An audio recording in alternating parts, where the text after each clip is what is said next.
Animal Crossing is a very different game compared to the others, where the fun comes from exploring and developing your town over the course of months or even years, as the gameplay is entirely time dependent.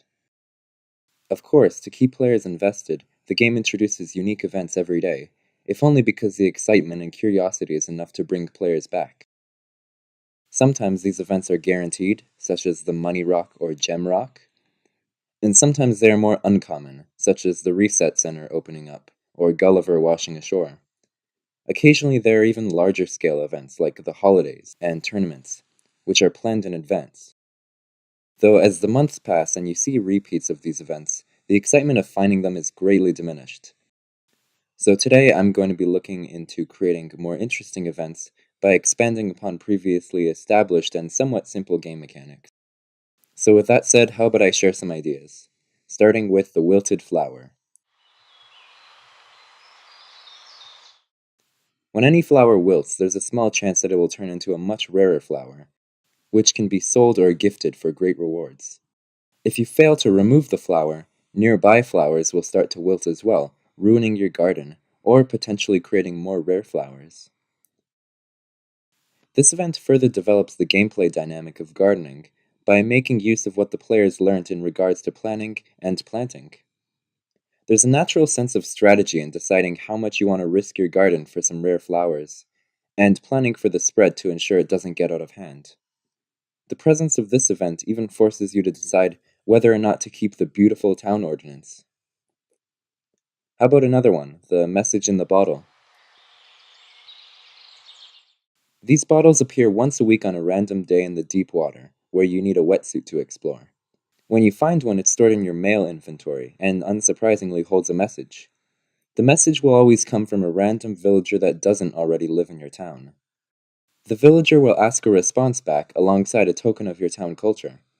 If you send them a letter and an item, you'll soon receive a letter back from the villager, commenting on the significance of the item you provided, and depending on how well it's received, possibly a rare furniture item.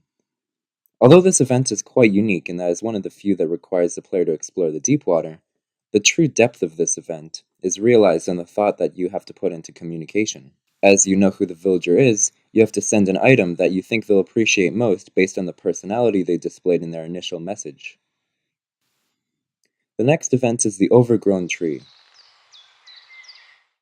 On occasion after a rainy day, one of the trees in your village will become overgrown. It'll still take up the same amount of space, though visually it will appear much larger. If the tree grows anything like fruits, they'll only grow once every 4 days, and they'll grow in bunches of 10, though each fruit needs to be shaken off individually. This also works with the perfect fruit. However, since the overgrown version of perfect fruit trees die in only one harvest, it's not that much of an upgrade.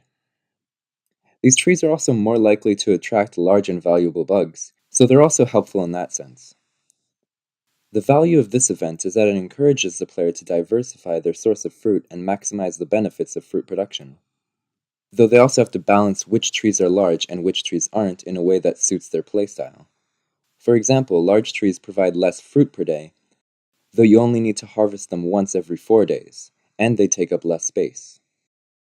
And at least I think it's a gameplay dynamic which is sorely lacking in the original system. Another interesting event is the wasp hive. Unlike the beehive, these are randomly found on the side of houses, where the wasps will always fly around it, possibly stinging villagers who get close. These nests are also persistent, so if you don't get rid of it on day 1, it will remain to the next day. To get rid of the wasp hive, you first have to hit the nest with a net, and then it will fall. But 3 wasps will be immediately released into the area. They don't instantly chase you like bees, but they randomly drone around until they get near you, at which point they'll chase you. Once you finally clear the hive, you of course get a furniture reward from the villager, and the hive will be gone, though if you fail to remove all the wasps, they will quickly rebuild by the next day. The purpose of this event is to develop the mechanics of the already existing bee encounters by making the conflict more predictable though difficult, allowing the player to make use of the skills they've honed capturing bees to impress the other villagers.